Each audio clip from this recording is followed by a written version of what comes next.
Okay, well, is this called the first pocket change market report for the summer? Not quite. We're still about 3 weeks away from the actual beginning of the summer vacay, but yeah, we're gonna do another one up here for you. First one for the month. This is going to be a very important report video as we go through the summer. Only because I think coin roll hunting will become, quite a popular activity for a lot of folks. Okay, in case you guys aren't aware of what coin roll hunting is, um, it's going to the bank. You're picking up full bank rolls. Normally, people who operate businesses will go to the bank and pick up these rolls for cash registers and whatnot. But you, as a bank patron or account holder or consumer or whatever, can grab some of these rolls. And the idea is you sort through them, you run through them, you look through them for some errors and varieties, maybe some key dates in there. And, you could very well do the same thing with straps of dollar bills or fives or, however much your bankroll, can help supply at the time. All right. So there is a kind of like really easy, not necessarily free way of going out there and looking for some pretty nice pieces to add to your collection or to resell. I know a lot of people that go through these coin rolls in the hopes of finding silver, errors, varieties, things like that. They could enhance their collections or sell and make a pretty good living doing that by itself. In addition, a lot of the coins that we have here on as well are going to be coins that are identifiable through coin shops and shows and eBay and other online, e-commerce solutions like Facebook. You can cherry pick a variety that maybe was missed by a dealer or an eBay seller, and you could take advantage of something like that, add something really nice to your collection or resell it. So we're going to be looking at the last 24 to 48 hours of realized sales on eBay. This is all up to the minute. And all the coins are raw. They're ungraded. That's an extra added expense that's really not necessary as these coins sell on their own. All right. And then most importantly, we're also going to be looking at all of the original listing photos. I didn't juice anything or, these are all original. So you're going to get the best and the worst photos for this video. So if anything, you probably end up getting a little bit of a photo educational course as well, if necessary. All right, so let's go ahead and jump right in and see what has sold here in the last day or two, starting out with the big profile piece that at first glance, and I'm willing to bet probably 95% of just the regular folks out there that's really not into coins, currency, or numismatics, this is going to look like a coin that's damaged. Okay, and that's a pretty easy diagnostic to mistake for something like this, especially when you're not sure of what a double struck in collar coin looks like. This is it right here. Now, normally with a double struck coin, you're going to have pretty clean rims. Okay, this is just going to tell everyone that with those clean rims, this is not going to be a vice job or anything like that. A lot of the secondary doubled struck areas are going to be in relief. It's going to pop off the face of the coin, as opposed to being incuse where it's actual damage. It goes into the coin. So for something like this is always going to be kind of like the one of those dream coins that we all try to hunt for, and it's with good reason. These are quite valuable. This 1964 Lincoln cent right here is in actually pretty decent shape, but you could tell it came out of change. And these do pop up on occasion. I see them a lot in like pre-1980 dated coins in all denominations. I've seen all sorts of great stuff out there. This particular one ended up selling for $350 after an agreed upon price. I think the original asking price was like $500 on this one. So they settled on $350. And again, this is a coin that will be beneficial if you grade it. Probably send it off to a cheaper company like Annex, maybe NGC, just to get it in the slab because, with the value comes comes a coin that's going to have no problem being liquid. It just makes it easier to be in a slab holder. So people do look out for deals like this where they could pick it up and then have it graded, if not to add to their collection, to maybe sell later on down the road. The next one that we have here, we do have a number of these coins. This is a really good variety here. It's a 1960D large date Lincoln Memorial cent. All right, so this particular coin here has a very popular repunched mint mark, as you can see right there. So you're seeing two D mint marks. The secondary D is west of the primary mint mark. This is also referred to as FS501 in the Cherry Picker's Guide. Again, it's very popular. I've seen these go up in price here recently. It used to be that you could pick up a nice mint state example for under 20 bucks about a year or two ago. This one right here ended up selling for $43.90 by one of the well-known RPM dealers or coin dealers on eBay. So this is our first piece of currency. We have a 1935E $1 silver certificate with what appears to be a gutter fold, and a gutter fold is simply just a sheet wrinkle that never got stretched or pressed out before the printing occurred. Aside from the gutter, that's really the main driver of what made this one sell. So as you can see, the back also has that that gutter that never printed through. So pretty neat, very eye-appealing type of error, albeit they are a little bit more common, and they're kind of like lower on the totem pole as far as value, but that's okay. This particular example did happen to sell for $85.19. Sorry, I'm staggering over my numbers here. $85.19. And again, these will pop up as a cherry pick. You know, you go through stacks of silver certificates at a dealer or something. You know, if they haven't stretched out the wrinkle, this would be a good one to just kind of keep your eye out on. You'd be surprised how often these pop up in those caches. And this is another one of my favorite varieties. This is a well-known VAM piece dollar variety. It's a 1934D piece dollar. This one is a double-the-die obverse. It has primarily the strongest doubling in the rays of the crown right there. So you can see just on the right side of these lines here, the doubled points going all the way across about halfway. Again, a very, very nice one. These are actually quite common. I own a few of them myself that I've cherry picked out of bulk silver lots before. This one ended up selling for $72.50. This is a coin that I would say that if you're lucky enough to find, you know, like a VF XF type grade in junk silver lots, you could easily 2 to 2.5x your money just by identifying this and then reselling it.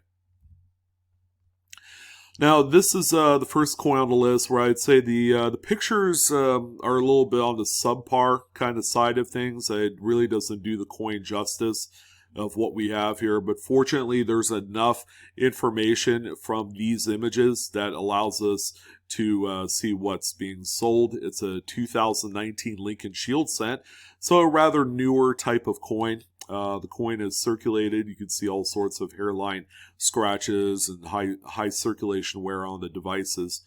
But yeah, I would say one of the biggest tips is to take full, complete pictures of the obverse and reverse. This coin here may very well have a little bit of a rim ding at the bottom, but you wouldn't know it. But what really sold this one is going to be the spike head die crack that you see that goes from the rim through the letter E and we and into Lincoln's chrome dome there. This particular coin is actually quite common. There's a lot of them out there. You can even find them on brand new 2022 Lincoln Shield cents as of this video. This one just so happens to sell for $7.98. You'll usually net out about $5 in profit for every one of these that you do sell. And they seem to run somewhere in that $5 to $10 range as far as completed secondary sales. This one, another really good one, sold from the same dealer that had the 1960D RPM earlier in the show. This is a 1964 Denver Roosevelt Dime. So this is indeed a 90% silver coin here. Also with the same similar type of variety, this one has a pretty nice repunch mint mark as well. You can see that the secondary Denver mint mark is punched south of the primary. This one's referred to as RPM number 4, and believe it or not, it is in the Cherry Picker's Guide, being cataloged as FS503. So this is a pretty substantial one right here. This one ended up selling for $28.90, which is quite important considering that maybe this coin can be picked up for around $2.50 to $3 when you recognize these type of varieties. And as long as you have your little magnifier or jeweler's loop, usually you wouldn't go to a coin shop without it. You'll be able to cherry pick things like this and really rake in the money. And I mean that this is one of those ways where you could take advantage of the coin market as it is. Now, this was a well-known variety type, albeit it's probably more on that kind of like very fringy group of coins like the Godwee Rust, Kansas Quarter, and a few others, maybe the Snow on the Roof, Homestead Quarters as well, kind of fits this profile. But this is a 2008 P Alaska Statehood Quarter. This one has what they call the sixth claw. The seller attempted to get in a little bit closer, but what we have here is a die chip that connects both the fourth and fifth claw of the bear's paw right there. And some would say that it looks like a sixth claw. All right, and that's how it gets its namesake. Again, this is a really common thing to find on the Alaska Statehood Quarters. They show up on only the Denvers, as far as I know. Haven't seen a on, or the Philadelphias rather. Haven't seen a on any of the Denver minted coins. This particular one sold for what I'd say is a pretty nice amount at $13.75. These used to be maybe $1 or $2 all day long because they're just that plentiful. But if you're able to get 10 to 15 bucks off of them, I would find as many as I can and make a few dollars in the process. Now here's the first of only maybe 2 or 3 lots I have listed. Now it's only a 2 coin lot, but these are really nice errors. We have a 1989P and an 88P, both with a curved clip on pretty much the same spot on both coins. Now that you'll notice with these rim clips, they have a pretty sizable Blakesley effect, which is just an overall general flatness of the opposite edge of the clip on the same coin. So make sure your coin has that. If you come across these, there have been people that have attempted to counterfeit clipped errors. Most people won't judge or question it because it's such a cheap error to collect into, but you really got to know what you're looking at here. So there's the reverse pictures. Again, very nice mid-state quality type coins, and this pairing sold for $17.98. Now what we have here is neither an error or a variety, but it is just a really nice crispy 1963 $2 bill legal tender note. All right, that's designated by the red ink used to print the third print on this. I always tell folks to look out for these star notes from the 2s and the 5s. And if you're lucky enough to find one on the 1966 $100 bills, that's also another good one to pick up as affordably as you can. Especially the nicer the condition, the more desirable that they will be. It used to be that I come across Jim crisp uncirculated examples of these notes, for around 15-20 bucks, as recently as about a year ago. These are beginning to creep up as more people collect into star notes as kind of an oddity. This particular note right here did sell for $89, which kind of bucks the trend a little bit of how much these have normally sold for. So if you find these and they're affordable and they're like freshly printed, very crisp with no folds, pick them up for as cheap as you can because these represent a pretty good flip online. And for those of you that like to hunt through candy $50 rolls or just $50 rolls in general, please do be mindful that these type of errors exist. And at first glance, it doesn't look like anything, but it's a 2001 P Kennedy half dollar. The obverse was struck through a pretty good amount of grease. We have a lot of weakness and a lot of the couple of the devices, a few letters of Liberty, completely obliterated. A little bit of trust, and then the final number and the date as well is pretty obscured by this grease strike. This particular coin right here sold for $50. For those of you that are blind and only looking for silver and you're skipping and throwing these back, keep in mind these sell for way more than a 90% silver half would go for. So we do have a $20 bill here, this time a little bit more modern, Big Head 2001. This is pre-colorized technology. Now again, this is something to be on the lookout for because it is so undeniably minor at first glance, but we have just a slight misalignment in the third print. So you can see things like the serial numbers and the district seals are all kind of canted over to the left a little bit. Again, me personally, I would spend these. This is a spender to me, but you know, considering that this note is on the list here, it might be kind of like an awakening moment for a lot of folks that there's an actual market for these things. And I can't even believe I'm saying that. This particular note in this condition sold for $43.79 with 3 bids. That means there were a few people that were interested in this minor error right here. And again, there's a little bit of a back image just showing some of the regular circulation on this. It's not a crispy, uncirculated example, but it is pretty decent. Now, this is a really small lot here. This might be the only other lot we're talking about in today's PCMR, but we have 3 error coins. We have a blank Type 2 penny planchet. We have also an off-center Lincoln cent with no readable date. Now, you guys know what I'm going to say with, you know, off-center struck coins with no dates. They're just not nearly as desired. And then we also have a Roosevelt Dime. It looks like a 2000p Roosevelt Dime broad struck. It is an off-center broad struck example. So again, you look out for opportunities like this. Now, this is kind of like a very minor lot.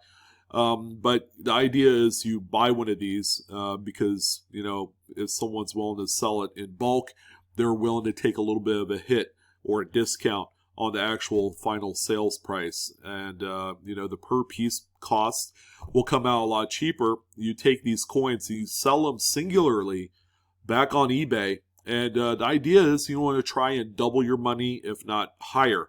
So this 3-coin lot right here sold for $22.49 shipped. That's with 12 bids. And this is where just general research is going to come into play.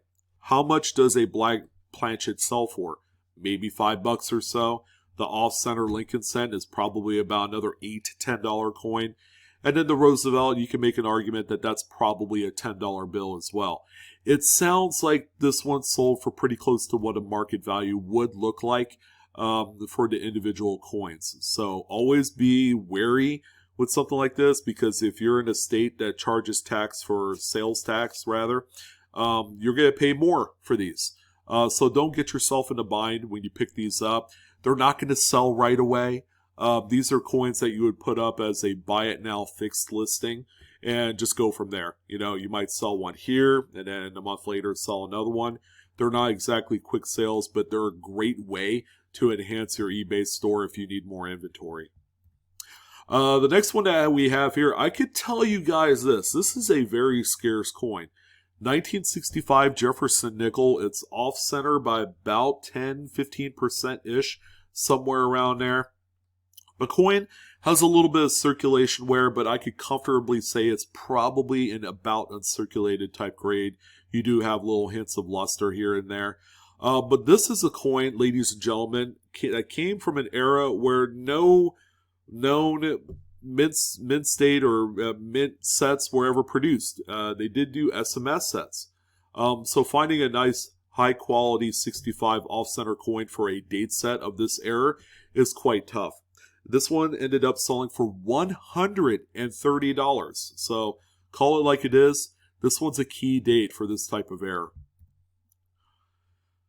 Oh boy, we got a 1968 proof set. So this has to be pretty spicy. Again, you could find and cherry pick just about anything your heart desires. If you look at everything, you're going to have a much better success rate than say if you were just kind of picky. You're like, oh, I'm just going to look at that tub of Washington quarter silver coins in there and just go from there. No, you look at everything because again, you just don't know what you're going to find. In this particular case, there's one coin that made this sale incredibly giant, and that's going to be the Roosevelt Dime with an apparent struck through string going across his jawline right here, which is pretty phenomenal. I found a few of these myself, not same specific type of strike through, but I've seen little squigglies in the fields, and yeah, that's like struck through some sort of dust or particle or a string of some sort, and they actually occur more often than you think, especially on the earlier 70s and 1960s proof sets. So you're getting the full proof set for this sale. And this one is a monster. It sold for $83.99. Keep in mind the actual value of this proof set comes in at about $12 because you only have a 40% silver half dollar, and that's really the biggest, I guess, value driver for this particular set. So keep that in mind. This is a huge win for the seller. Now, no, this one's not off-center, but it sure looks like it. It's a 1982 P Jefferson Nickel that was struck with misaligned dies. So the obverse of the coin obviously appears to be off-center. The reverse of the coin is perfectly centered and struck as it's intended. So when you have that occurrence where one side is off-center, the back of it's straight, that's misaligned dies. So that hammer die that holds the obverse die was probably a little bit loose, just like anything that operates like an automobile or some sort of power tool. Through general wear and tear, these things will have like loose screws and hubbings and all that stuff. So, things break down, and this is just one of those cases. This particular coin sold for $24.07 with 3 bids. With misaligned dies, it always helps when you have some of the loss of devices. That's what really gives it a lot of value compared to one that has a very minor misaligned obverse die. All right, coins and cards. Posting up another beauty here. How about an 1858 Flying Eagle cent? This one has the small letters obverse. So United States of America is a small letters format coin. Great pictures, by the way, but this one being sold as a doubled die, but this one I think is more kind of like strike doubling or long acre doubling. You can see that even the bottom of the eagle exhibits that same flat doubling. That is, it kind of more suited as being strike or mechanical doubling at that point. But you can see a lot of it in the date as well. Aside from that, just a beautiful type coin that ended up selling for $237.50 with 25 bids. If anybody knows that if this is a real snow variety and they want to chime in into the comments, they could do so. But it just appears to be a strike doubled coin. All right, so we have a few coins here from the same seller. We have a 1975 Lincoln Memorial cent that was struck through a late-stage cap die, but also we have a little bit of a late-stage brockage as well. So you have kind of like that that mirrored effect of whatever was on the reverse die that was struck onto this coin, as you can see here. Again, a beautiful example. This one sold for $81, and that's with 18 bids. Well done.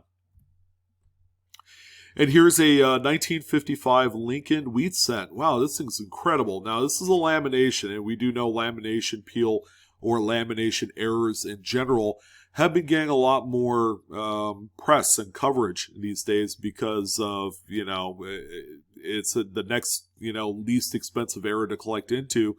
So when all the other stuff becomes way too cost prohibitive, people are jumping into this, and they like to collect different types of size of laminations and collect them by date and stuff like that.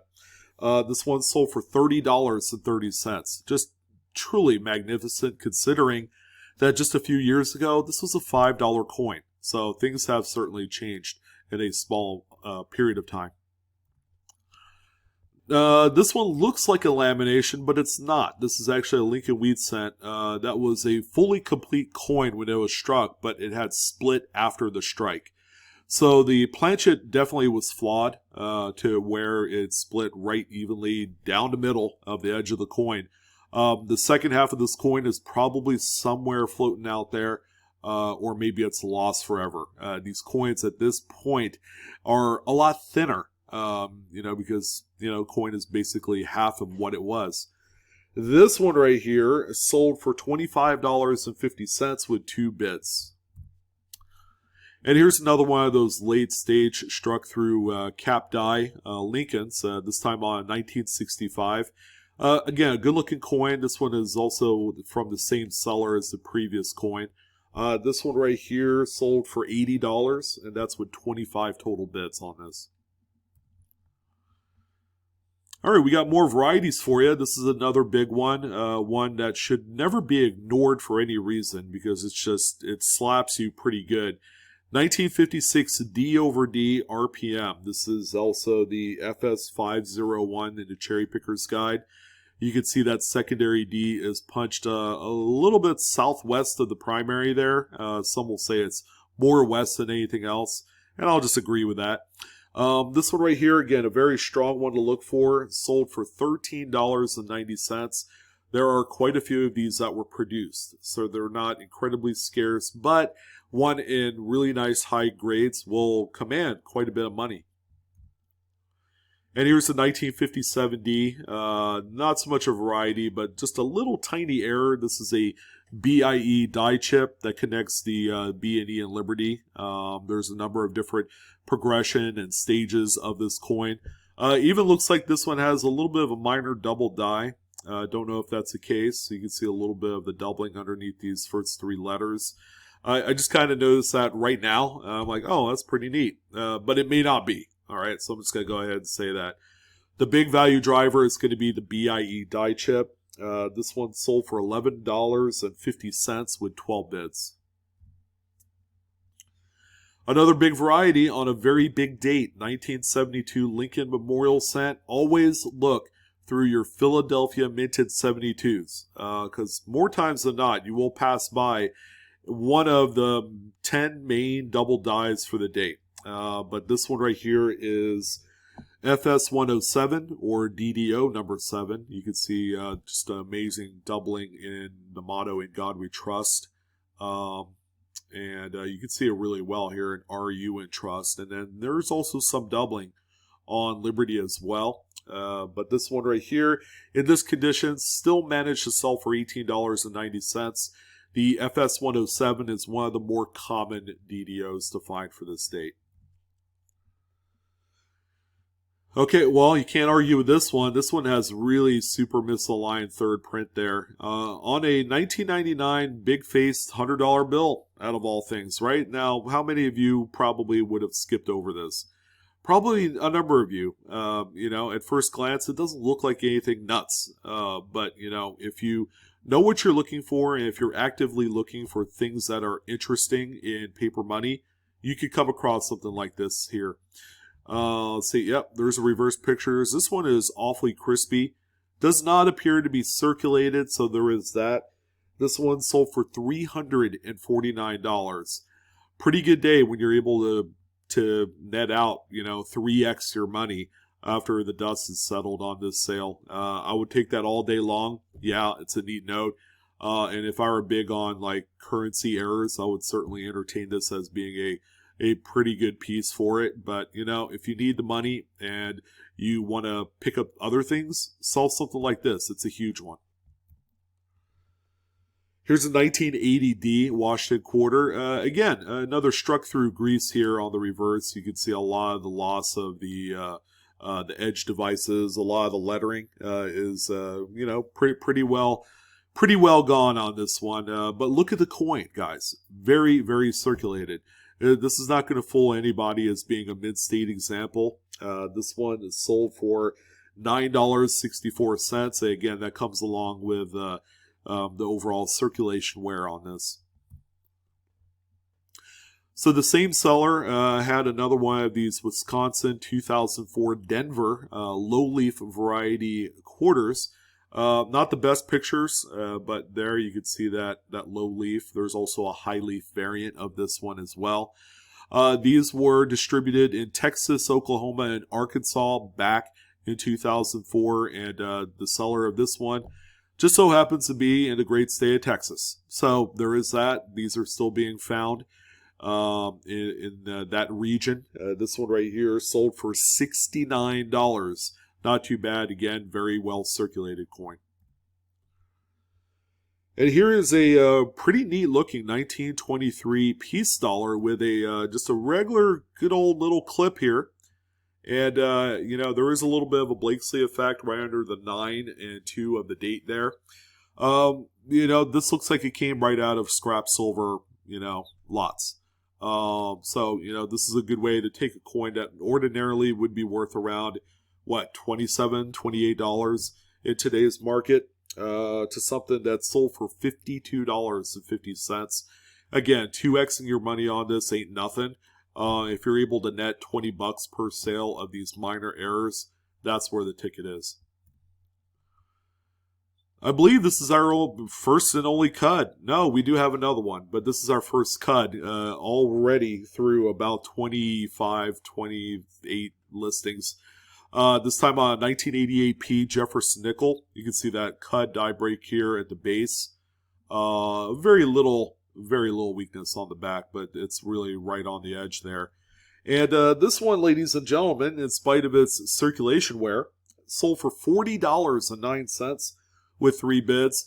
You could find these on just about any denomination of coin, going all the way back to the teens, 20s, 30s, and so on.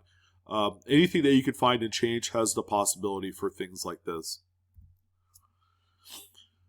All right, so we have a 1954 Franklin half dollar with a sizable curved clip there. So it's around the K8, K9 area on the edge of the coin. Does have that flattened edge, the Blakesley.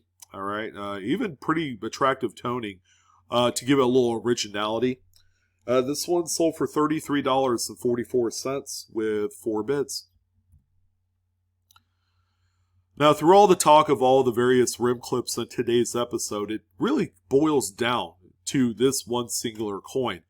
Bicentennial Drummer Boy, dual dated, loving it all the way home, 1976 quarter. All right, this is a pretty nice one, even though it's seen many cash registers and it's been passed through many hands. This is a good one to look out for. Surprisingly, the amount of money it's sold for cannot be ignored. It sold for $76.99. I've said it once, I'll say it again. Bicentennial Errors, especially the quarters, are hot right now. People want all of them.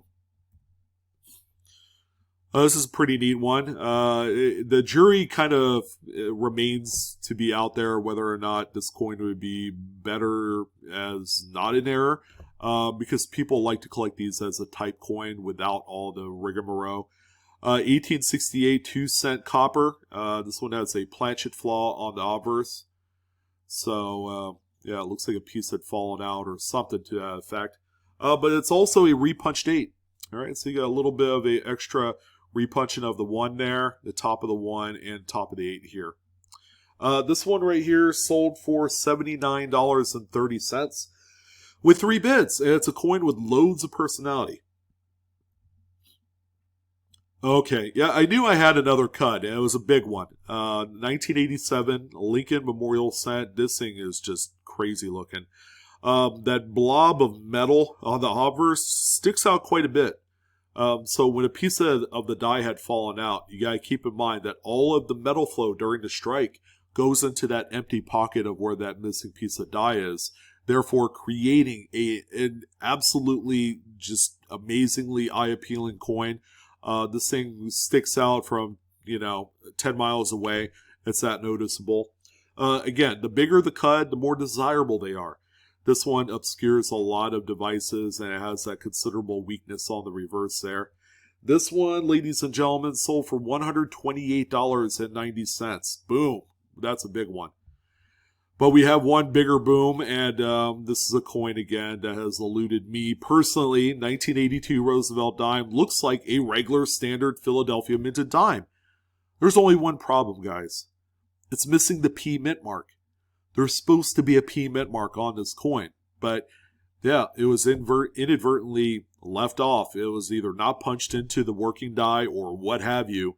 Yeah, there's a missing mint mark, no P, 1982 Roosevelt Dime. People are finding these in pocket change. They are finding them in BU rolls. I think these are even coming out of mint sets. No, not mint sets. Something else.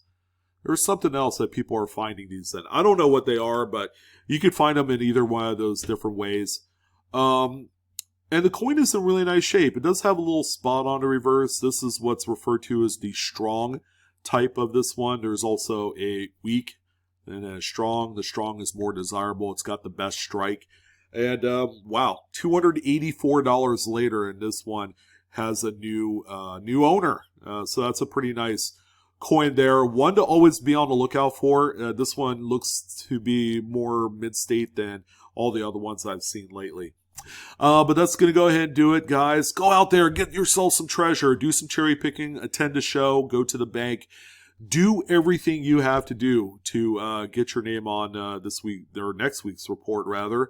I always have a lot of folks that say, hey, you highlighted my coin I sold on eBay. And that's like a huge win for a lot of folks. Not only is it like, a sale that you could firmly stamp your place in history, not so much through my show, but through just selling something that's meaningful to a collector, but it also kind of gives you some extra inspiration, a little bit of gumption to go out there and do more of it, because it really is an addicting kind of thing to do. When you find one, you just want to continuously keep going. And just like playing the lottery, the more you do it, the more coins you search through, the better your chances. Because if you don't look through any coins or very little, you're not going to find these. And I think that's some of the things that people have said in like the recent past, last few 6 months. It's like, oh yeah, you can't find these anywhere. I'm like, you're not looking. I found a ton of stuff myself. And you're not going to do it with just getting 2 rolls of coin every week. That doesn't work that way. So keep that in mind. Okay, work through it. And, best of luck to each and every single one of you. I want to hear about your wins and successes as a result of coin roll hunting, cherry picking, or whatever your flavor is. I'm your host, Sean, with Blue Ridge Silverhound. Don't forget to do all those 3 things. I'm also on TikTok. Same name, Blue Ridge Silverhound, all one word. Hope to see you guys there. Go ahead and follow me if you'd like, and I'll see you guys on the next coin video. So long.